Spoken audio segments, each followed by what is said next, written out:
Game over, man. Game over. Johnny. You're gonna need a bigger potion. So serious. I am Iron Man. This is a tasty burger. Welcome to the In Session Film Podcast. Welcome to this podcast review for May 27th, 2024, and I'm JD Duran. And I'm Brennan Cassidy. Thanks for joining us, everybody, for this conversation as we wander the wasteland, looking which we now for know, Furiosa. Which we now know is Australia, according to this movie. Absolutely. I do love that. I saw this great tweet. I don't know if you saw this over the weekend or not, Brendan, but there was, of course, a ton of lovely discourse around Furiosa. Lovely, you say, huh? However, one of my favorite tweets, and I can't remember who said this, so forgive me, but it simply was, and I'm paraphrasing here because I don't remember it verbatim, but it was something along the lines of, let's have another spin-off of the Mad Max franchise where we learn that the rest of the world is normal and only Australia is the crazy one. I think that's a great idea. Well, knowing that this full-on takes place in Australia, we get a full-on map of Australia in the opening of Furiosa. Yeah. It does lead me to think, so what about the oceans? You know, because Australia is, waterlocked as a continent. So there are a lot of interesting questions. If the world is fully normal and it's just Australia that became this wasteland, that makes the allegory even funnier because Australia kind of has this desert-like reputation. I mean, the majority of the population only exists in the two major cities on both ends of the continent. So that's pretty funny. Yeah, I thought it was hilarious as well. And honestly, I want to see that movie. Where everyone's fine. Look, this is not post-apocalyptic at all. This is just life. Exactly. Like, okay, sure. There were some changes that had to be made when the world went into nuclear war, and we had to adjust, but we were able to adjust just fine, except Australia. They went total mad. Total Mad Max. Well, if George Miller is a reflection of the Australian population, then yeah, I guess you could say they go a little mad sometimes. Yeah, absolutely. I thought that was hilarious. At any rate, we're here to talk about Furiosa, a Mad Max saga. Not too much levity, perhaps a few scenes here or there, a few lines of dialogue, perhaps. Yeah, we'll talk about that. We'll talk about that, but generally the Mad Max movies aren't doused in comedy fuel, if you will. No, they're not self-serious. There's no laugh either. Town. Let's just put it that way. They're not usually self-serious either. They can be fun movies in their own way, but they are very visceral compared to other franchises. There's an intensity to these movies that most other franchises would never dare to try to do. Yeah, absolutely. I agree. There's obviously an entertainment factor to these films. There's a bombacity to them that makes them engaging and really fun. But yeah, at its core, dramatically speaking, thematically, visually even, there is a gravitas to them that is... There's an artistry. Yeah. Fantastic. Absolutely. So... yeah, I like this franchise a lot. I'm sure you're in the same camp. Yeah, I love it. I know a lot of people might throw some shade at Beyond Thunderdome, but I think that movie even has some really good merits to it. I think the first half especially is very good. I agree. I don't mind Thunderdome. I still think there's fun to be had there. Yeah. 1 and 2, fantastic. Obviously, Fury Road is great as well. Yeah. Which is perhaps some context to throw out here as a reminder in case you're joining us for the first time. Brendan and I, huge fans of Mad Max Fury Road. Yep. Although you won't necessarily get that if you go and listen back to our initial review of Mad Max Fury Road. Yeah, don't do that. Don't do that. There's a story there. I had to make JD watch it twice that year it came out, and then he finally saw the light. Yes.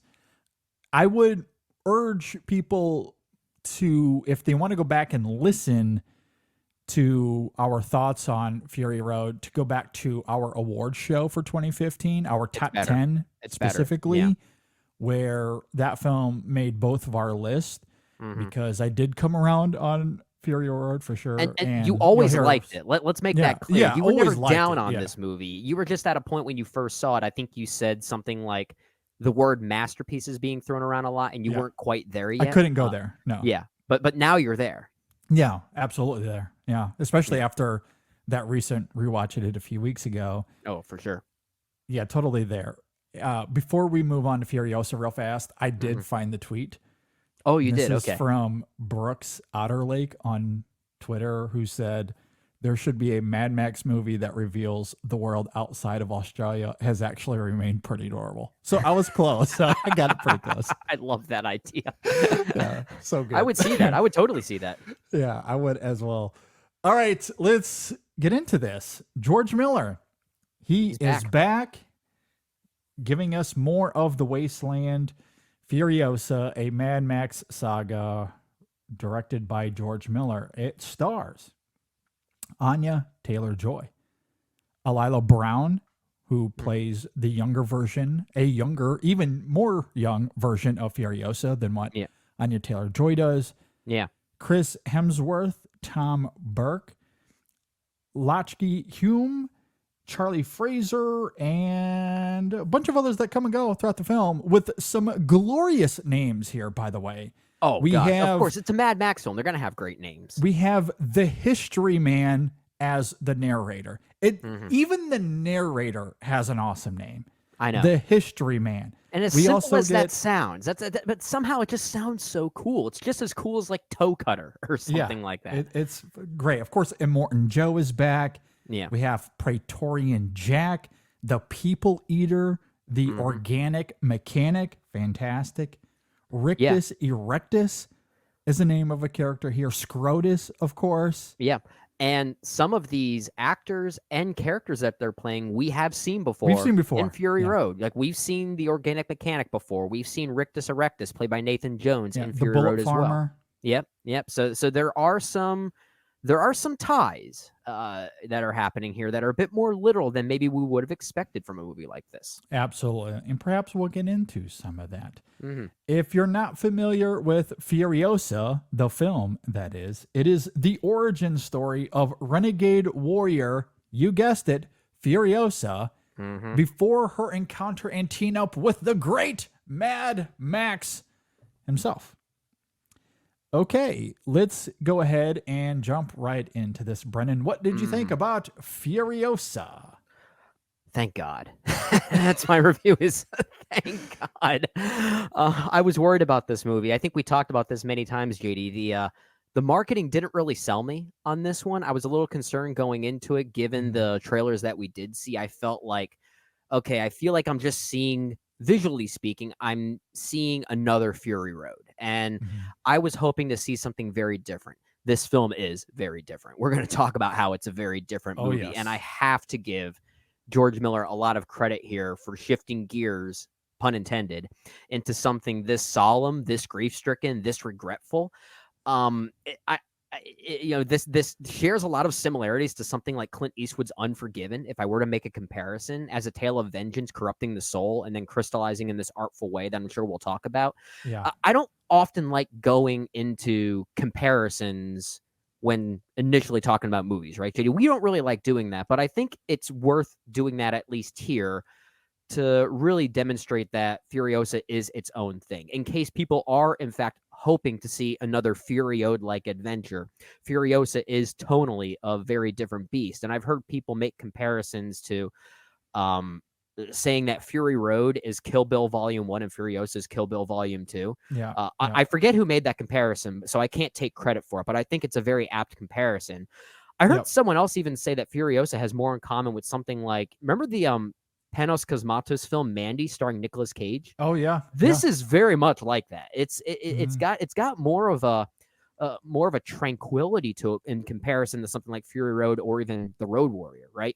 And I really like that about it. For a metalhead franchise like this, if I were to make a Metallica analogy, Fury Road was Enter Sandman. This is Nothing Else Matters. It's the epic power ballad of a metalhead franchise. And I really like that about the film. And there's a lot of artful things that the film is doing. I'm sure we could talk a lot about some of its mythological references, some of its biblical references. This might Yep. be the most artful of the 5 films in this saga. The way it treats legend, I think, is really interesting, giving the films the subtitle here, a Mad Max Saga, a lot of purpose. There's a lot about this film I really did like. I think I'm going to like it more as time goes on. I don't think it's going to leave the same cultural impact as Fury Road did, but I think it's going to end up as one of my favorites of the year. I think it is that good, and I'm so happy to report that. Yeah, I'm with you. I quite loved it as well. It's not at all what I expected. It is the inverse to Mad Max Fury Road, as you're talking about there, in the sense that Fury Road was structured around its spectacle, but infused with moments of poetry. Yeah. Whereas Furiosa is structured around its parable and infuses moments of spectacle throughout, which is what makes them incredibly complementary to each other. Instead of regurgitating the same formula, Miller crystallizes this film's DNA with a soulful poeticism that bears its heart and rage in this stunning tale of finding hope in a wasteland of grief. And I found that extremely beautiful. It's emotionally enthralling, and it gives further heft to Furiosa's actions in Fury Road, such as the memorable shot of her falling to her knees as she learns what happened to the Green Place. It's all the more heartbreaking in context of what we see here. It might be subversive, but the emotional core of Furiosa is a striking change of pace, or as Brendan put it, shifting of the gears. You're absolutely spot on there. It reminded me a lot of Kill Bill in that regard. That was one of my immediate thoughts walking out of the theater. It's why I loved Kill Bill Volume 2. Me too. Comparatively to Kill Bill Volume 1. I love both of them for different reasons, as I love both of these Mad Max movies for their different reasons. And that idea funnels itself all the way to the other aspects of the movie, including Junkie XL's score, which is great once again, but it's much more subdued than his work in Fury Road. At times, he teases us with those bombastic cues and rhythms. However, the music is always reined in. It never reaches the high octane levels of Fury Road. It's very chordal, which I really like. Yes. It's not going for melody. It's not going to be one of those scores that people immediately latch onto as, oh, that's a great theme, I'm going to remember that. But that's not what it's going for. Absolutely. There's a quieter, grounded approach to the score that I think complements Miller's overall approach, especially its thematic underbelly. The action scenes equally imbue that parabolic ethos as well that I really loved here. However, I think what moved me the most are the performances in this film. Anya Taylor-Joy is terrific, but Alila Brown as young Furiosa is astonishing. It's more her movie in some ways. In a lot of ways it is. She's at least half of this movie. And I think of moments like her running after her mother, or the hair cutting scene when she recognizes the danger of Immortan Joe's sons, or the deep-seated urgency in her eyes when she's pretending to be a war pup. Her eye work in this film is mesmerizing. Incredible, haunting work at times. Charlie Fraser is sensational. Her screen time might be limited, but her impact she leaves an impact, lingers throughout. It's one of those ghostly-like performances that I loved. I'm sure we'll talk more about them and the direction here and what this film has to offer. But at 79 years old, at 79, no one goes hard like George Miller. It is unbelievable. There are only a few artists, whether it be filmmakers or musicians, that the older they get, the harder that they go. And I love that. I love that George Miller is one of them. He's really embracing his inner lunacy more so than ever before. I mean, this, as well as Fury Road and the complementary nature of them, these are in completely different leagues when compared to even the bombacity of Mad Max 2, The Road Warrior, right? That is a tame movie by comparison, but I like that it exists in their own respective spectrums, right? And what you're talking about there with regard to the performances, I think, is why this film functions maybe even more successfully as a drama than anything else. And that's why a lot of the action scenes here feel very few and far between, which I really like about it. They're a lot more slow moving. Immediately, the film sets you up that this is, in fact, an extension of Fury Road, but then pulls the rug right away from under your feet when the first action set piece is literally just Furiosa's mother slowly trying to track her through the desert. It's basically a tracking situation of a hunter trying to track its prey. It's very slow, very methodical, and we'll occasionally get bursts of action, but they're never prolonged like they were in Fury Road. Yeah. Fury Road is basically a third act climax, and this is the first two acts in some ways. That's a good way to put it. I like that. I really thought that was a neat way to make them work in conjunction with one another, and the performances are great. You're right. Yeah. Young Alila Brown here, and hopefully we're pronouncing that name right. It's a shocking performance in a lot of ways, not just in the fact of how much she like visually reminds you of Anya Taylor-Joy, and I do know that there was some digital trickery there to make the transition from her to Anya Taylor-Joy very seamless and less noticeable. It's incredible. It works so well. If AI was involved at all in that, I would say, okay, at least you're finally using it for an artistic purpose. Yeah. Because like it is, and very I do believe seamless. that is the case. Like, and again, it's not using AI to render something that doesn't already exist. No, it's used for an artistic reason. It's a visual effects artist still using it, so it didn't take away someone's job, right? Exactly. And there's a moment where Anya Taylor-Joy herself is first introduced, and for a little while, for about maybe 15 or 20 seconds, I wasn't even sure if it was her yet. It's such a seamless transition that I think is really effectively done, and performatively, I think it is very good because these are two performances playing the same character that, like Max in Fury Road, they don't speak much. Their lines of dialogue are very limited. So there's a lot of extra work they have to do to convey what the film needs them to convey. And it's very successful. Yeah, which is what I love about George Miller flipping the coin here, because the DNA is somewhat similar. The strands that make these movies what they are, you recognize them, but what becomes the driving factor, if you will, Nice fun. that he flips the narrative and the thematic underbelly. Yeah. And as you noted, you articulated eloquently, Fury Road is essentially one long action sequence. Yeah, it is. That is still full of this great poetry and artistry. You do get these great moments of humanity throughout where most of Furiosa has that antithetical core. And while the action here is really great, I think what drives this film more than anything is that parabolic structure and symbolism that I absolutely love here. The opening shot of the film gives us young Furiosa grabbing a fruit from a tree. And what we come to learn is this utopia in the wasteland, which we already knew about that. They talk about the green place in Fury Road. Yeah. And that does carry biblical undertones. It's the Garden of Eden. There's also the moment of Mary, a very carefully chosen name. Yeah, about that, right? Sacrificing herself for her child in what is very clearly a crucifixion. And how Miller sears that into Furiosa with that shot of her pupil is staggering. It's just a remarkable shot layered with remarkable symbolism. Yeah. And broadly speaking, the film sees Furiosa sprawling into the desert, being tempted by the devil, specifically being tempted by revenge on the devil.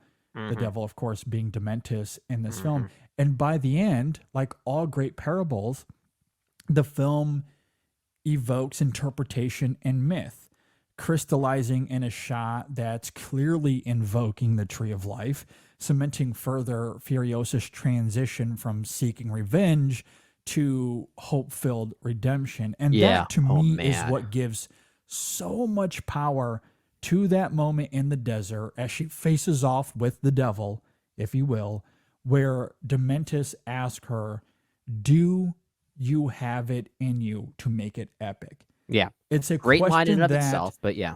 yeah, it's a great question.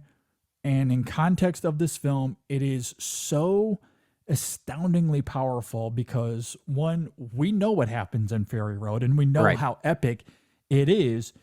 And two, on a symbolic level, the way she turns her rage into redemption is emotionally monumental and worthy of becoming myth.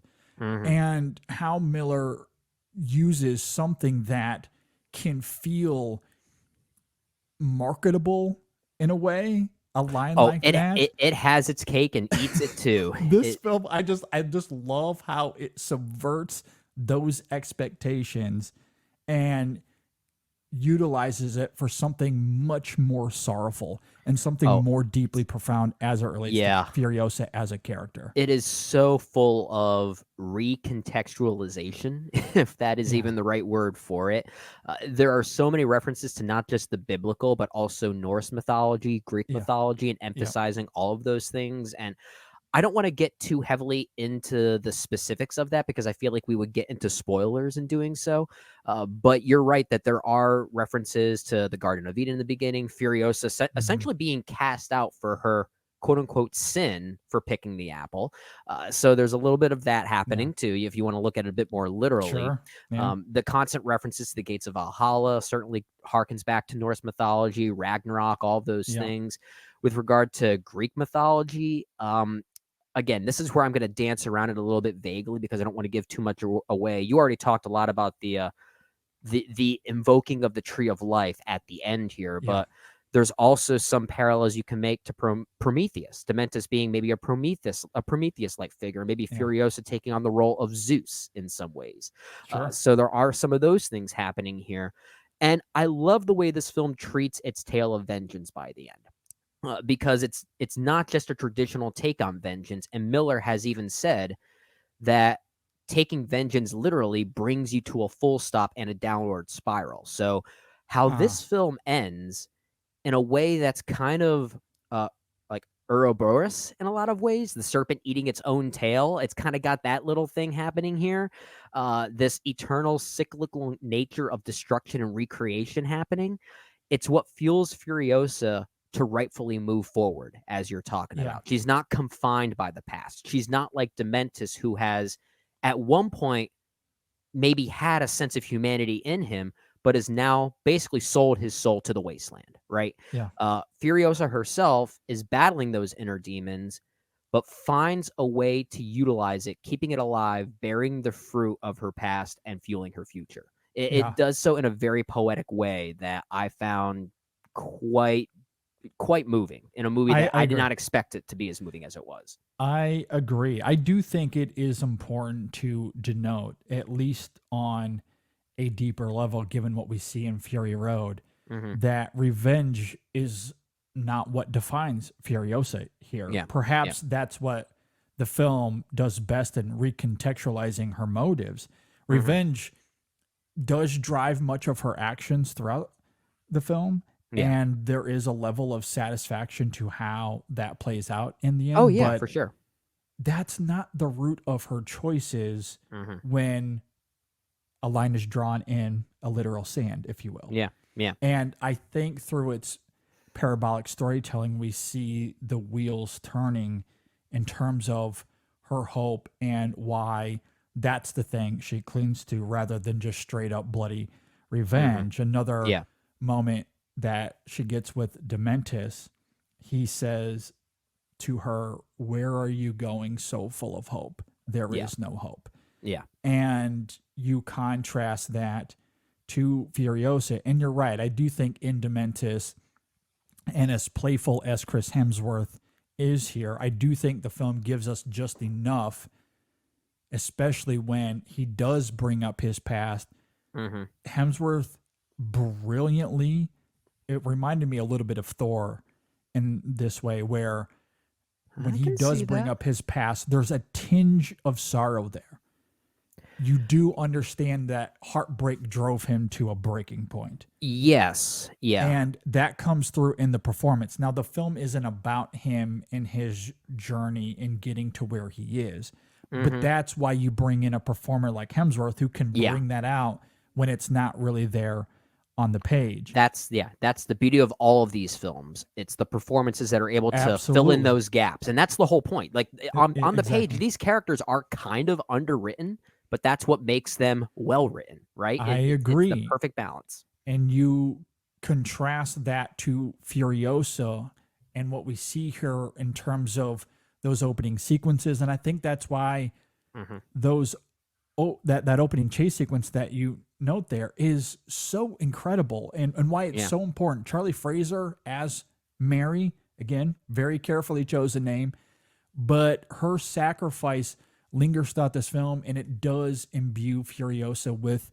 this rage, this intense motivation as it relates to Dementis, for sure. Yeah. And I absolutely love how George Miller gives Mary those moments. And I also couldn't help but chuckle a little bit, giving our conversation last week on the main show when we were talking about the discourse for A Quiet Place and some of the recent Oh my criticisms gosh. launched at that. Because the people that were so irked by A Quiet Place, you might as well prepare yourself. You're going to be so angry at Furiosa in this movie. If you don't notice it, then you are a hypocrite. Like, it was hilarious. Like, those people that were mad are going to be mad again because Oh my logic gosh. once again thrown out the window. But it all comes down to the emotion of what Furiosa is witnessing there, and how Miller taps into that, not just dramatically, but again, in terms of that religious context he wants to bring here, I think is absolutely fantastic. So by the end of the film, given everything that Furiosa had experienced, and not even just as it relates to her mother and being kidnapped, but as we come to see throughout this film as well, there's another character that becomes involved that I'm sure we'll talk about. And how that is ripped away from Furiosa as well. I noted in my opening thoughts that she's a wanderer in this wasteland of grief, and that is very much true. She has every right to seek revenge, and that absolutely is a factor. But what George Miller does at the end of this film is he recontextualizes that emotional motivator, and it's less about revenge and it becomes about redemption and something more spiritual for Furiosa. And when you throw that into Fury Road, all of a sudden, even though it's there, I do think that is still there in Fury Road. It is. But I do think this film still gives that a little bit more of a heft. It does. And I know we made the comparison to Kill Bill Volume 1 and 2, right? But those are two films that are technically, in Quentin Tarantino's eyes, one film. They are dependent on each other. Fury Road and Furiosa, they work hand in hand. They absolutely do. In many ways, they make each other better, but they're also not dependent on each other. They can still function as their own individual experiences. As much as Fury Road does feel like a third act climax to the story we get here in Furiosa, there are little touches between character glances and gestures in Fury Road that still fill in those things that we're talking about here, that the movie Furiosa does a great job adding context to. So if anything, they both just add the right context, but they still work in their own respective vacuums, which is, and that is what a great prequel should do. They shouldn't feel so dependent on filling in the narrative gaps, but there's enough here individually that make them very powerful experiences, I think. Most of it is in the performances, as we were talking about. It is in some of those thematic ambiguities by the end and the artfulness of it. There actually is a lot of uncertainty when we get to the film's climax about what really happens to certain characters. But what matters is that a character who we know and love now has made a choice to tell this story in a certain way that fuels his or her motivations going forward. And it complements what I think this whole franchise is about, and that's that these are about legends and mythological figures that can change over time depending on who the unreliable narrator is. All of these movies, all five of them, are told to us through different eyes and different voices. And that's what makes these movies so interesting. The history man here is the narrator here, and we've never heard his words on the wasteland before. So I love that the film gives us all of those things and utilizes these small moments of gestures and performative aspects to fill in those gaps for us. I think that's what makes it so fascinating. And Chris Hemsworth is really good here. I agree with you what you're talking about there. I think he's also very fascinating. Yeah, no, he's great. You make a great point about the narrator here, the history man, as we noted earlier, and the idea that he's telling this as if it is a parable, a legend to be passed down. Yeah. Although there is some connective tissue because he notes that he was told this story from Furiosa herself. Yeah. Obviously, we have to take his word on that. We don't really know, but that's the interesting thing about myth and legend and where it comes from. Yeah. And I do love how Miller toys with ambiguity in that regard, especially when we get to the end. Yeah. Which is why, as much as I love the connective tissue here, I do agree with you that these two films aren't wholly reliant on each other. Yeah. And that might not work for some people. I've read some criticisms that talk about how deflating Furiosa is because of how it adds certain context and elaborates on things in Fury Road that is best left as insinuations. And I don't wholly disagree with that. Part of what makes Fury Road so enthralling is the world building and that none of it is explained to the audience. We don't know what an Immortan Joe is or why he looks like that. There's no exposition on the landscape, these different towns and their relations to each other. Yeah. It doesn't bring up that Furiosa is missing an arm and how did that happen. It doesn't explain the culture of the War Boys. Right. We either come to understand all of those things through visual storytelling or by allowing our imagination to fill in the gaps. Right. That's what makes Fury Road so incredibly powerful and cinematically engrossing, and maybe why I slightly prefer it to Furiosa, subjectively speaking. It's so different, but I mean, It's I'm with very you. different. Yeah, But I love that approach to storytelling and allowing the visuals, the characters, the uniqueness of it. There is lore, but it's never articulated to the audience. You simply figure it out as you go. He lays all of that out organically, and that's what I love about that film. But at the same time, while Furiosa does remove some of that ambiguity, it's how George Miller goes about extracting those answers that make it so ravishing. It all comes down to execution, the graceful poeticism of this film. Not only does it make up for removing that ambiguity, it strikingly adds pathos to it, because we've now witnessed Furiosa's progression from grief to revenge to redemption, as we talked about a moment ago. Yeah. And I think that it's fantastic. How many times on this show have we talked about execution? That's what matters. It's not what a film is about, it's how it's about.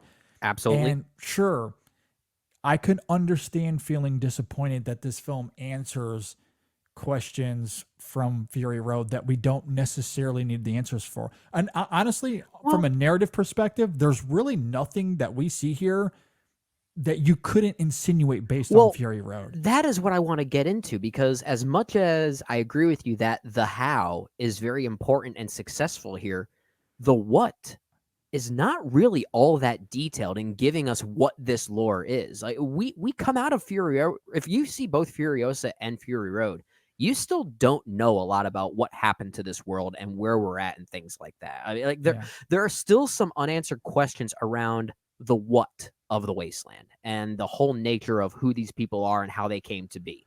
Instead, he focuses more, he being George Miller, he focuses more on character motivations and the emotionality of those people, which is the more important way to go. And I really respect that about it. I think that's what allows the film to feel like it is its own.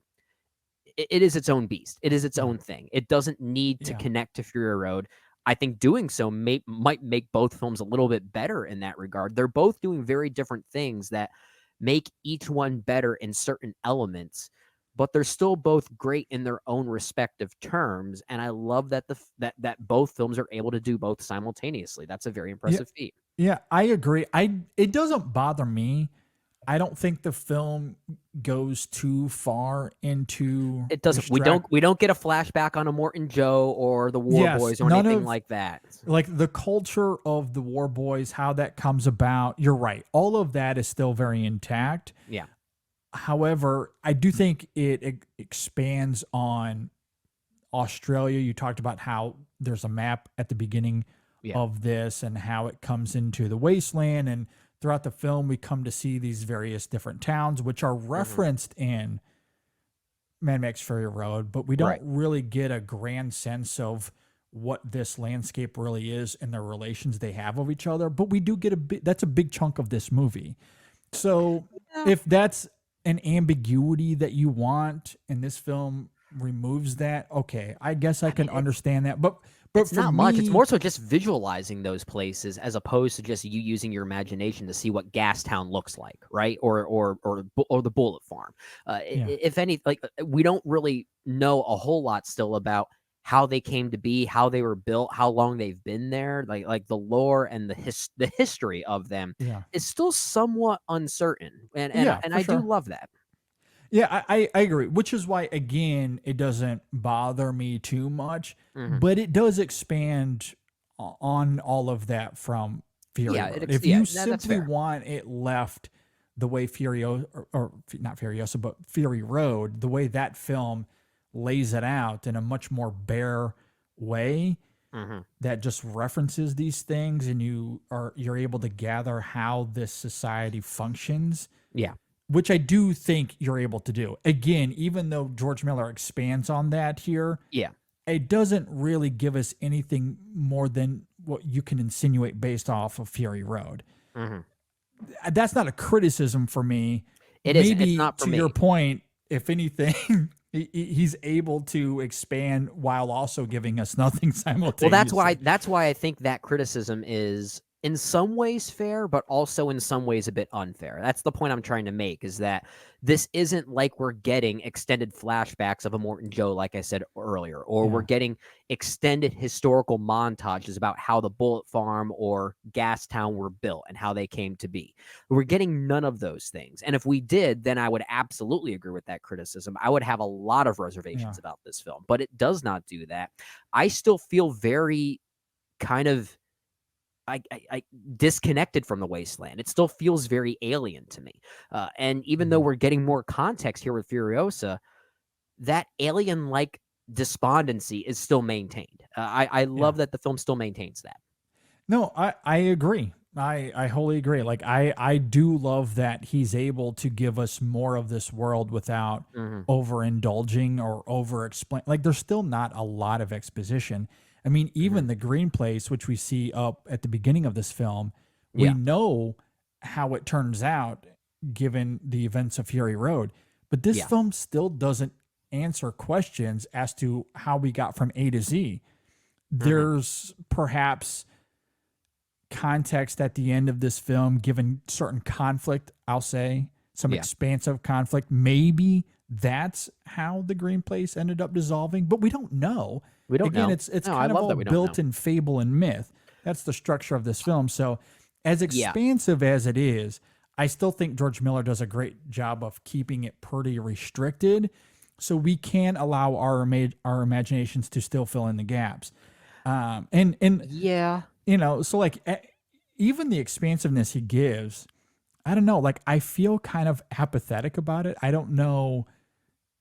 Like, I don't say that as a criticism or as a bad thing. I kind of like that even though this film removes some of the ambiguity of Fury Road, I don't think it tells us anything we don't already know.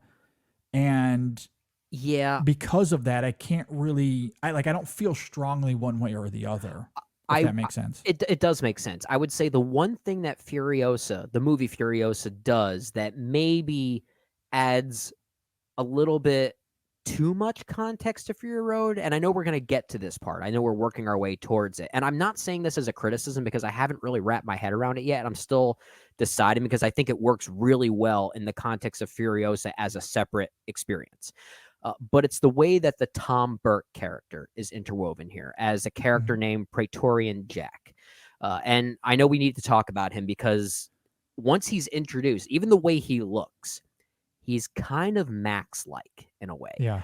In fact, he almost visually recalls more of the Mel Gibson side of Max from the previous trilogy.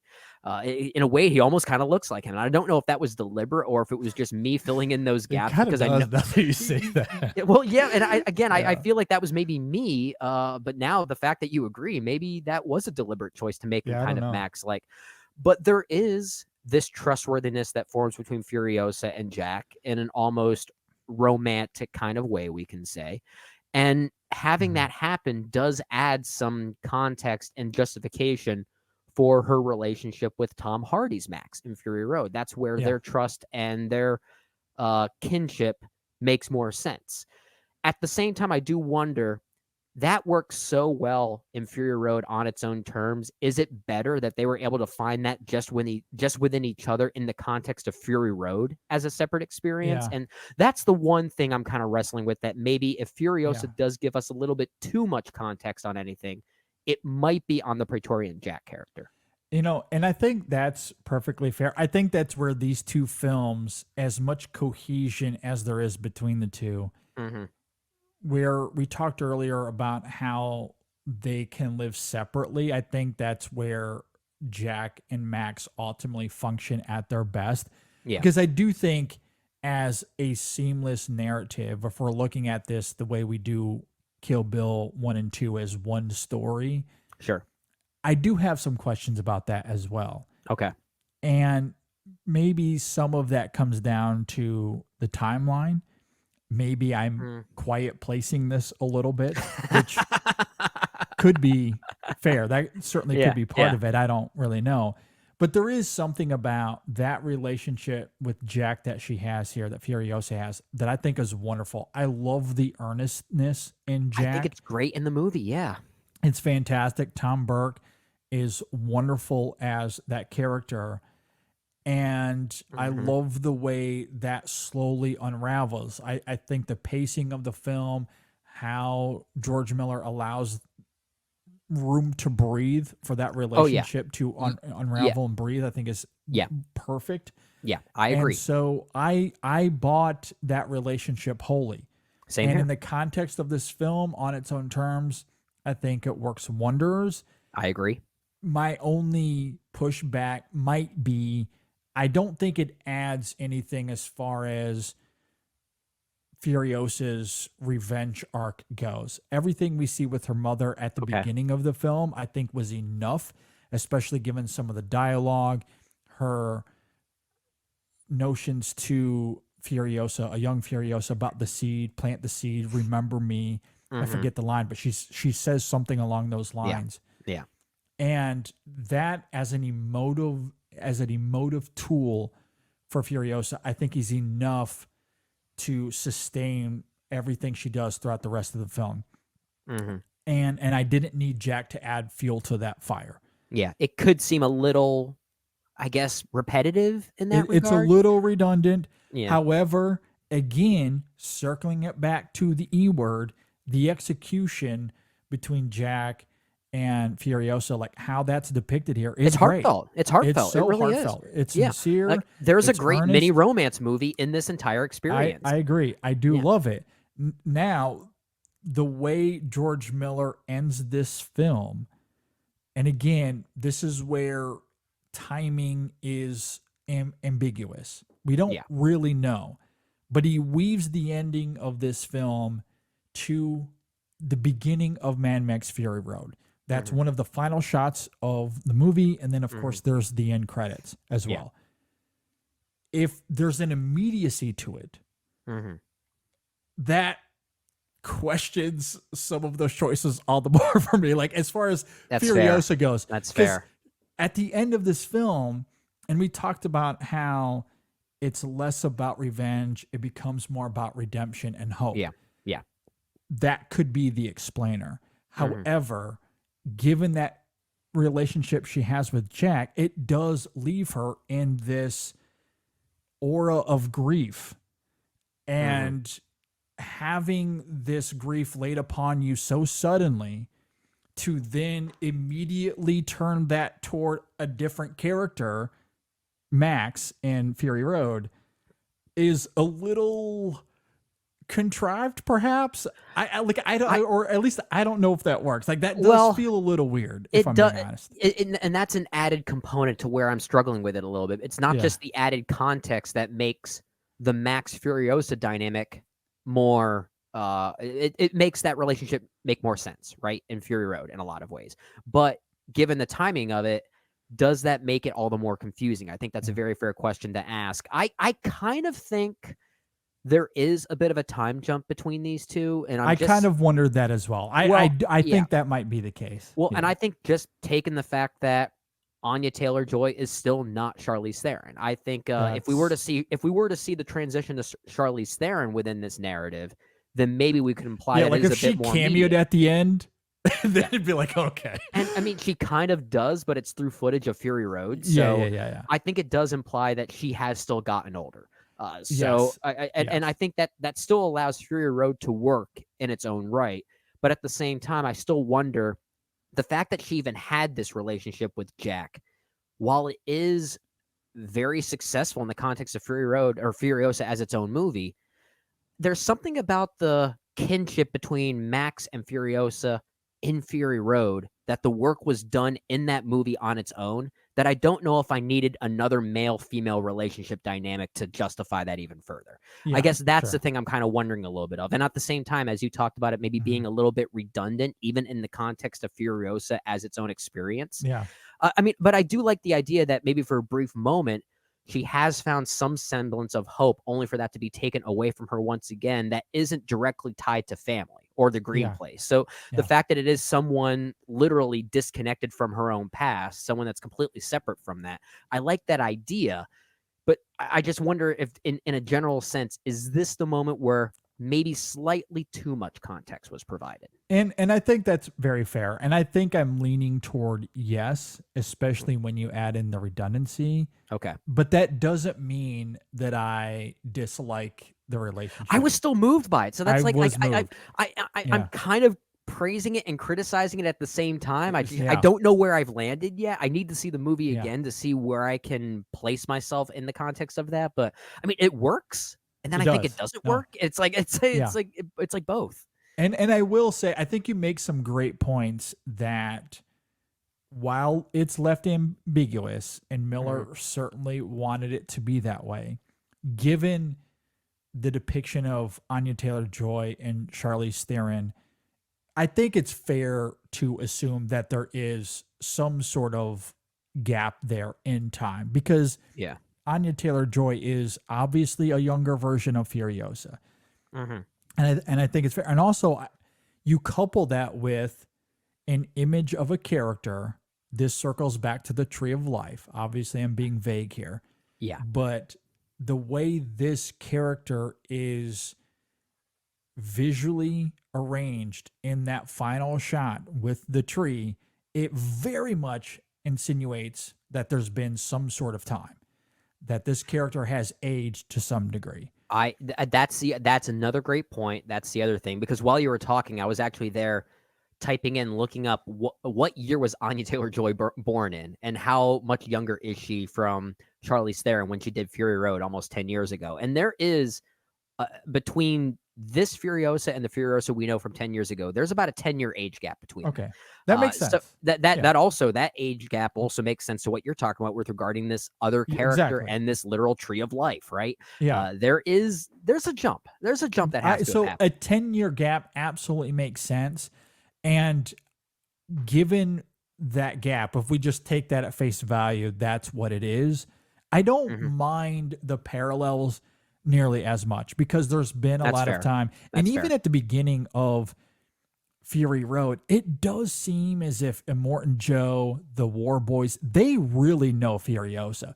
She's been the driver of this rig for some time. Yeah, The she has. ending of this film, that's not where we leave her. This is not a Rogue One type situation. No, it's absolutely not. Yeah. So there must be some sort of time. 10 years makes a lot of sense. That would give her the experience for Martin Joe and the War Boys to revere her to some degree, as we see at the beginning of that film. Yeah. Which is what makes her decision to violate that trust. It gives it more power. So that's where the two films work in unison. Yeah. And it does, I think, remedy any issues I would have with the parallels between Max and Jack, because there's been time for her to grieve and to plan what this next step is going to be for her. Yeah. That her trust in Max as a result of this relationship with Jack 10 years ago and where that left her, I could see why she would be allured by Max, but also reserved. And that's who she is for. The reminder of that. Okay. Yeah, I can see that. Yeah. You know that what I makes mean? sense. Yeah, absolutely. That's why I'm struggling with it, because if there is that time jump there, it does help alleviate some of those contextual concerns that I may have had. Yeah. And at the same time, I have to still acknowledge both of these things, they work so well in a vacuum in their respective films. The Max Furiosa dynamic works so well in Fury Road. The Jack Furiosa dynamic works so well in Furiosa. So, and the fact that I said earlier that these movies are designed to complement each other, but also not. They are still their own things and function successfully as their own things. Maybe I should be a little bit less hard on it in that way. Because there is a mini romance in Furiosa, and it is successful. It works. I agree. I do think it's successful. And the other thing that, as we're talking here, I think the other thing that perhaps alleviates any concerns I might have is that the intimacy she has with Max is very different. You're talking it's not romantic. Yeah, you're right. Yeah, the you're right. romanticism in this film is much more explicit, where her relationship with Max is more about camaraderie and them finding redemption in or through each other. Yeah, through each other, them both being these like liberators of sorts. There's a parallel between them. There's a parallel, and then obviously, spoiler alert for Fury Road, I guess, the final shot of that film is Max leaving. So it is a fleeting moment in time, that relationship. Yeah. So it's not exactly the same. And I also love, again, George Miller intentionally being subversive, where things end with Jack and her inability to, I guess I'm about to get into spoilers there. I'll just say, like, her relationship with Jack is the other side of the coin as to how it plays out with Max. Yeah. So there is a flipping of the ladder there that I think is fantastic narratively and emotionally. It is. Maybe just in a general sense, where I say it provides context, it's the idea of, given where Furiosa is in Fury Road, the idea that she can once again find trust in another man. I agree. Yeah. No, and I'm totally. That's why I wanted to question and talk through the immediacy of it, because if it was much more immediate, I totally agree. Yeah. But I do think that gap of time, and then you add in the context of Fury Road, and I think it starts to make a lot more sense. Yeah, I think that's very fair. But the romance in this film between Jack and Furiosa, it works. It works. It's tantalizing. It's really great. It's its own separate chapter in some ways. And one thing we haven't mentioned is that, unlike Fury Road, that makes Furiosa a very different film tonally, and I guess, trajectorily, if I'm making up a word there. Sure. It's broken up into 5 chapters. There are 5 individual chapters, so it almost unfolds like a storybook in some ways. It has a very different flow to it, like a fable, a very different kind of energy to it. And that romantic narrative we're talking about, I think it's its own chapter, at least much of its own chapter. It might be something like chapter 3 or 4 or something like that.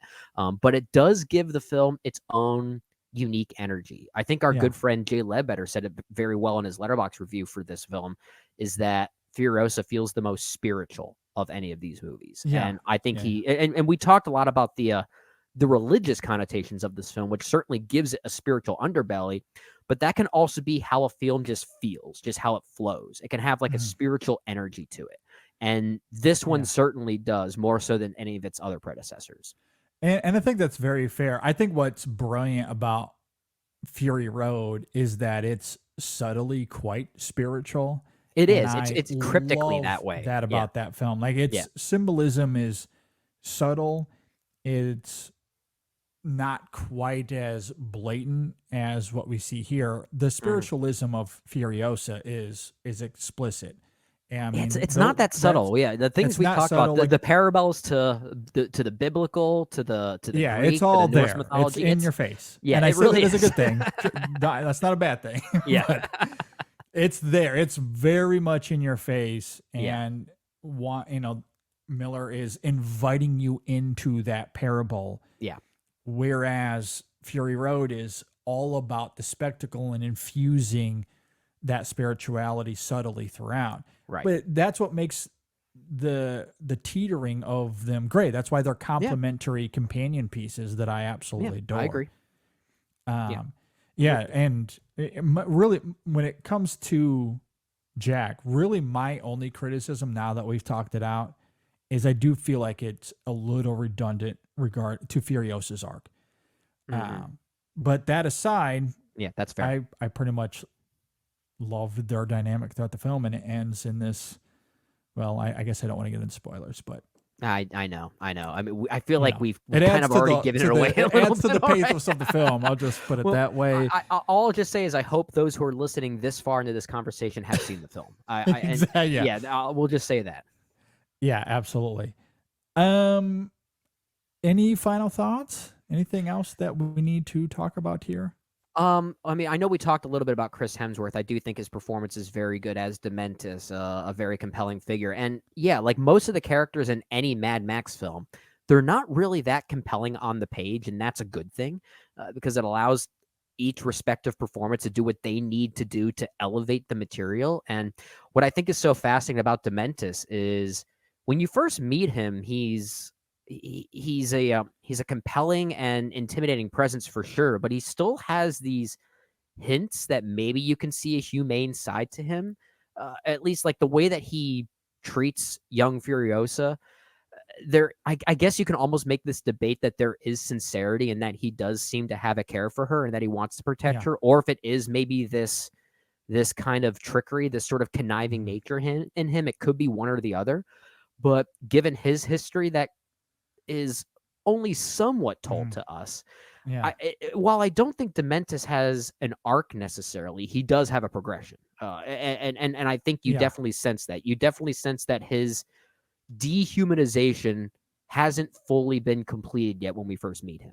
It happens later on and gradually throughout the film. And I think Chris Hemsworth's performance is very good at emphasizing that dehumanization even further. You definitely get a gradual sense there. I'm glad you bring up Hemsworth once again, because I want to spend a few more moments here praising his performance. Okay, good. There's no debate as far as I'm concerned anymore. He is the best Chris. I'm sorry. All the evidence is there. He's the best Chris. And I have grown to absolutely love him.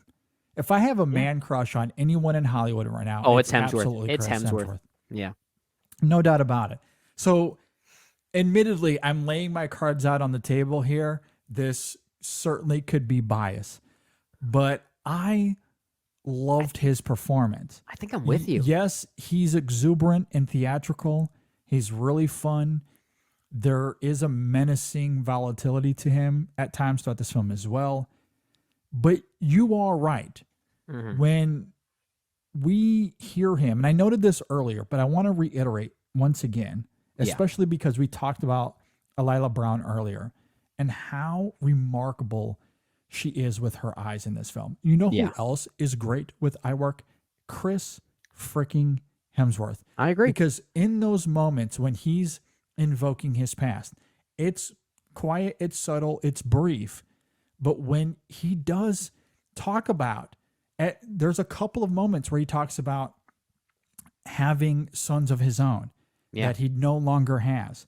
And there is a dolefulness in his eyes that gives credence to his maniacal energy in the present. Yep. And the fact that you can latch on to that and not be distracted by whatever his nose is doing in this movie is just it just really It's proves so how good good. he is here. And that is complemented by, and this circles back to George Miller and his direction and his visual storytelling, Yeah. the teddy bear. Yeah. He carries that around as some sort of reminder. Yeah.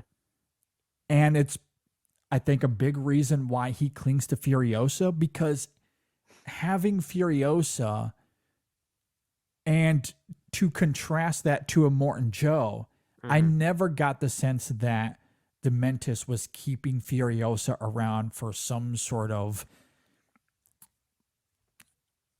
like trap setting reason or whatever. legacy or a child. Like he wasn't going to use her in the same way that a Morton Joe does. Right. I think he wanted Furiosa around for his own redemption.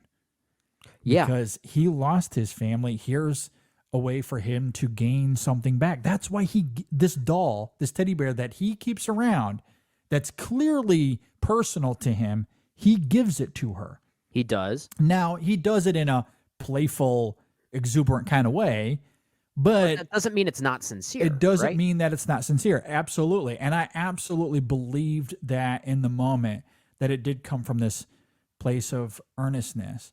So when they become separated, that is when Dementis becomes demented, if you will. Like when that separation takes place, there's a break in the bond. That's when he completely loses it. It's the way it happens. There are two key moments where you can definitely sense Dementis's dehumanization even further. His selling his soul to the wasteland, as we're talking about. There's a visual moment where he's clouded in red mist, the red flare. So it's like the blood washing over him. So that's probably one of the more literal moments where he finds sort of this interest in power more than anything else. But the way that he and Furiosa are separated, I think, is very important because she abandons him, right? Yep. He deliberately says, "This man is not my father." And in And any why? other movie, why? Well, we know why. In any other movie, in the hands of any other lesser filmmaker, that would be a villainous moment of anger. But he seems really disappointed and sad. He does. Yeah, and that's it. So in a weird way, you can almost tell this same story from Dementis's perspective and get a similar revenge arc out of it, just a more tragic one, right? Exactly. Yeah, but I think it's so he cool. can't give that away. Yeah. Because he's in a negotiation. Yeah. And exactly. he can't allow that disappointment to overwhelm him there. Yeah. So he simply has to let her go. Yeah. And you do see that in Hemsworth. I absolutely believe that's there in the performance. Like, he has this incredible ability. And I think this actually comes through very well in the Extraction movies as well, especially the first one, where in the midst of the chaos, he's able to bring this emotion that really shouldn't work. And most actors and most filmmakers probably couldn't make it work. But he somehow has an ability to do that, and it's so believable. Gosh, yeah, this is further evidence as to why he might be the best Chris then, because all of these other Chris's that especially may have existed in the Marvel Cinematic Universe, they go off and do other things. If Chris Hemsworth if his other things are movies like Extraction, for instance, then yeah, he is the best Chris because he doesn't have Ghosted, he doesn't have Garfield, he doesn't have Jurassic World, he doesn't have The Gray Man. So he's doing something right. I think he is as well. Yeah, like I love him. I absolutely adore his work here. I love that subtlety. I love the sorrow he brings to the character.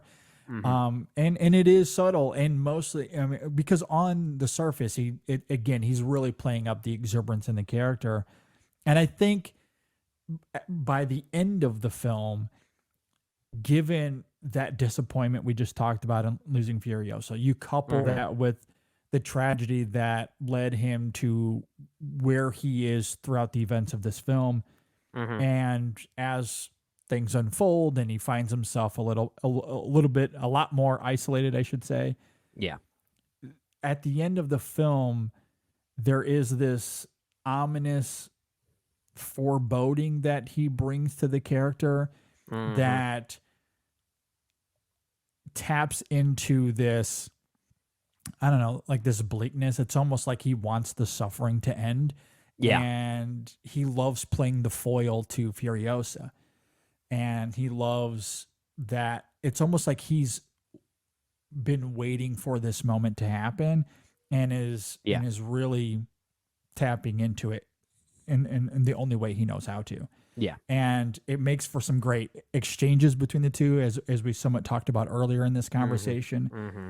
And ultimately, I think that's what makes the ending of this film and where he might end up. Again, it's all kind of ambiguous, but I love that about it. That final shot of Dementis is what happened to him. I just think it makes his journey all the more I'm sorrowful, I guess. I'm choosing to take it at face value, what happens there, primarily because I think it emphasizes the thematic importance of the movie in general. That on one hand, that is a messed up way to get revenge on someone. It really is.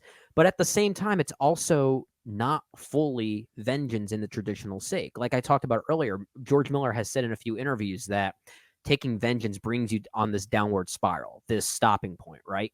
So in a way, by what happens to Dementis at the end, what Furiosa chose to do, it allows her to move forward. It allows her to not find herself going through that same downward spiral that maybe someone like Dementis or now Dark Dementis has been going through. So I love that it avoids the pitfalls of what dehumanizes you as a vengeful seeker. So again, it's another one of those cases where the film is able to have its cake and eat it too. And I love everything about that. Yeah. And now that we're talking about it out loud, I think what's interesting, you're right, the visual of what happens to him at the end is kind of bleak. It is, yeah. But, I think what's interesting within the symbolic fortitude of the film, I think Dementis gets exactly what he had been yearning for the whole time in terms of redemption and life. Honestly, now that we're talking about it out loud, I'm thinking of Avatar: The Way of Water of all movies. Weirdly, in terms of climate, the total antithesis, right? Okay, interesting. All right. But there's a moment in that film. There's a couple of moments. There's this poem that we hear throughout that film talking about water connecting all things, life to death, darkness to light. It's an incredible moment in that film. Yeah. I think that is ultimately the role Dementis is playing within the Wasteland. Without getting into too many spoilers, however, we talked about how he is born of tragedy. Yeah. He speaks to that throughout the film. That loss is in contrast to where he is in that final image. What he is a part of is giving life back. So there is an interesting duality there with the character. He might be born of tragedy, but at the end of this film, in a albeit very strange and weird way, certainly not what he would have chosen. I was going to say, he is a part of giving back to life. He is a part of that. So it's not his own choice, but he is doing that. He is doing back that. Right so there now. is You're a duality there that I find interesting. So the film has its cake, eats it too, then eats the cherry on top as well. Exactly. It's like it's the entire thing. It's more like, it's a lot of layers to this movie. Again, like while none of these things are necessarily subtle, you see them on screen, okay, there is some type of reference here. There's some type of influence or allegory to Greek mythology, Norse mythology, biblical connotations. It's there, but there are still some lingering thematic ambiguities here as to what means what emotionally. And that's the sign of a good artful experience. And I love that we're analyzing a film like this. I say commercial film, but I think the film needs to do better in the box office to be able to be the commercial done film. Very well commercially, sadly. We might talk about that later. But it is meant to be a commercial film. It is functioning as a summer experience, and we're dissecting it in a way that you normally wouldn't. Let's say a Fall Guy, for instance, right? And I love it. I love that about it. Yeah, I think when it comes to its success, not that I want to get into this rabbit hole, however, it's surprising and unsurprising simultaneously in the sense that Fury Road didn't really do all that well in its opening weekend either. It had extremely long legs Yeah. and ended up doing quite well on the whole. So maybe you'd anticipate, given that we've all come to love Fury Road over the last 10 years, it would do well. Maybe. Yeah. However, as we've been talking about in this conversation, this isn't your traditional commercial blockbuster. It masks itself as that. The marketing wants to insinuate that for sure.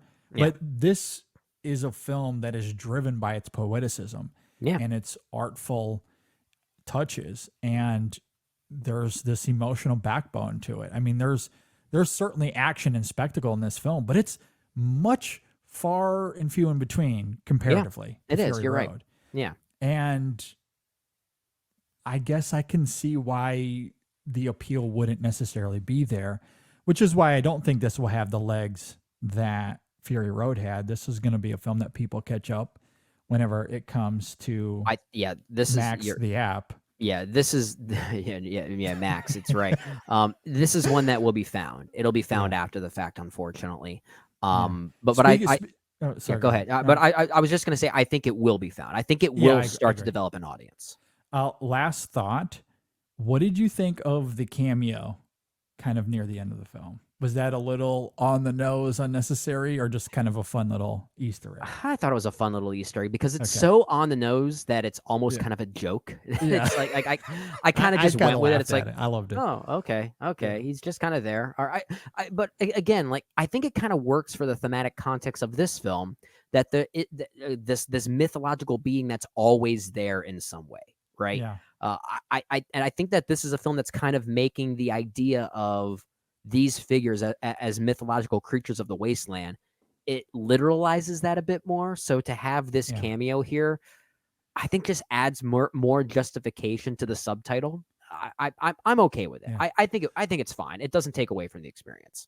It doesn't for me either. And I think this is where, again, you really have to not become victim of the quiet placing, because in a literal sense, it really doesn't make a whole lot of sense. Yeah. However, as we've talked about, there is likely some time between that moment and the events of Fury Road. Yeah. And also, he's on a ledge. It's not like he's going to know who the he's thing is, like, looking at. he doesn't participate, right? Yeah, he's just lingering there. But you're right. I think in terms of the symbolism it might provide, I think it's there more for that than anything else, and some foreshadowing. Yeah, that's why I was okay with it. It's if we were to get more context that this person actually participated in the trajectory of Furiosa's arc in this movie, then I would have more problems. That'd with be it. a huge problem. Yeah, I agree. Yeah. But this individual does not do that. No, yeah, I agree. No, I loved it. I thought it was a nice little moment. I laughed at it. Yeah. On the whole, I think this is an impeccable companion piece to Fury Road. There are very few things about it that I could nitpick that I don't love, but on the whole, I think it's great. And really it comes down to Miller's direction. I love its somber and sorrowful mood. And I love the performances. Hemsworth, Fraser, Elila Brown. I loved her work. Absolutely loved Brown and Fraser here. They're both absolutely terrific. And the way she slowly transitions to Anya Taylor-Joy, as we talked about, it's so absurdly seamless. It's so good. It's almost illegal. I'm liking this movie more as we talk about it. For context, on my Letterboxd, I gave this a 4 out of 5, but acknowledge that I can probably raise this another half star as I think about it or even see it again. And I think I'm there. I do think I'm there. It's probably my favorite film of the year so far, which is a weird thing to say. Well, between this and The First Omen, my two favorites are probably prequels, which is a weird thing to say.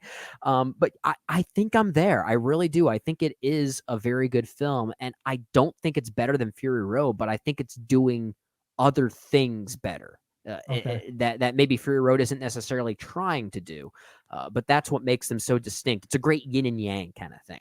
Yeah, no, I agree. Like I really need to see this again to gauge as far as where it ranks on a list for me. I think at this point I slightly prefer Monkey Man and Dune, Okay. But this is in the conversation. It's easily top 5 for me at this point. Okay. Yeah, no, it's fantastic. Or if it's not top 5, it's just outside my top 5. I honestly haven't done a ranking of the year so far, but I do know that I slightly prefer those two. I probably would also take I Saw the Glow over Furiosa. I still haven't seen that yet, so that's some But context there. that might be it. It just might be those 3. Like at this, like obviously I'm just talking out loud here, but yeah, probably 4 for me at this All right, point. well, as far as we're gonna have to do this exercise pretty soon in about a month because So our mid-year report is coming up. yeah, so I'm gonna have to do that ranking at some point. I'm gonna have to figure that out. But yeah, either way, it's one of my favorite films of the year so far. I'm there with you. I'm just so glad it's good. I'm so glad it's as good as it is. Yeah, and I do want to say, even though we didn't talk about her as much here, I did like Anya Taylor-Joy as well. She's great. Only 20 or 30 lines of dialogue, so that's all you need. But yeah, she's really good. But I also wonder, is her performance so good because I'm blanking on her name again. Alila Brown is so good. Brown, yeah. Is the second performance so good because it's connected to another great performance that led into it? I think that connectivity, I think, helps boost Anya Taylor-Joy's performance in some ways, but that's not to knock her. I think she's still very good here. I agree. I think she's quite good. I love her dynamic with Tom Burke, as we talked about earlier. Yeah. In terms of evoking, a deep urgency or conviction, I really love that in Brown's performance. So I think that's why I find myself championing Brown and Fraser, and what they establish here, I think, is just terrific. And Brown plays a significant part. I mean, we somewhat joked earlier, but she's more half Furiosa of the character. Yeah, here. she's kind of the star in some ways. Yeah, Anya Taylor-Joy doesn't show up until at least halfway through this movie, if not more than that. It's more than an hour in, at least. Absolutely. Like, Brown is absolutely remarkable, and I love that subtlety that she does in her facial tics and mannerisms that Taylor-Joy is still good at. I don't know if she brings that out quite as much, but her dynamic with Burke and the way she slips into the Furiosa aesthetic near the end is pretty fantastic. There is a moment where we see her from the back of her head. Oh my and God. she says something where it's like, "Oh my gosh, that's Charlize Theron." Yeah. Yep. It's quite They spot get it on. right. No, they get it right. Absolutely. Yeah. All right. Well, that's our review of Furiosa, a Mad Max saga. If you agree or disagree with any of our thoughts, you can leave a comment below. If you're watching on YouTube, that is. If you're listening to us on Apple Podcasts or Spotify, please reach out to us on social media. You can always email us in sessionfilm@gmail.com as well. Man, that was a really fun conversation. I agree. Really good enjoyed movie. that a lot. Really good movie. Absolutely. We're going to talk a little bit more about Furiosa on the main show, which should come out hopefully tomorrow as this episode drops. Yeah. That's episode 587. We'll talk about the box office to Furiosa. Since that's such a big talking point, we'll get into that a little bit more as well. We're, of course, continuing our Best Picture movie series as well, so stay tuned for that. Brennan, any final thoughts before we get out of here? So I guess quickly, the 5 Mad Max films, do you have a ranking of them? Top of mind? Or how do you feel about that? Because I know we talked about this, we're fans of the franchise. We like all of them to some degree or another. I mean, as I mentioned earlier, I probably slightly prefer Fury Road. I think that is a genuine masterpiece. I need to sit on Furiosa. I need to watch it at least one more time, perhaps a couple of more times. I'd say at this point, that's probably number 2 for me. The Road Warrior, the first film, and then Thunderdome, I think is where I land. I'm trying to wrestle with that as well. I think I might end up in that same ranking for the most part. I do have a real soft spot for the Road Warrior. I think that's a really good 80s action film. I agree. Like, if I'm not to watch that tomorrow, maybe that is my number 2. I don't know. I love the way that seen it in a film while, ends. The way that film ends recontextualizes the whole film into something else entirely, and I just love when films do that. Yep. There are times I think that might even be my favorite of the 5, even though I do think Fury Road is just so uniquely crafted that it's hard to ignore that. So at this point, I might say Fury Road, The Road Warrior as my 1 and 2, with Furiosa at third place. I might like Beyond Thunderdome slightly more than Mad Max 1.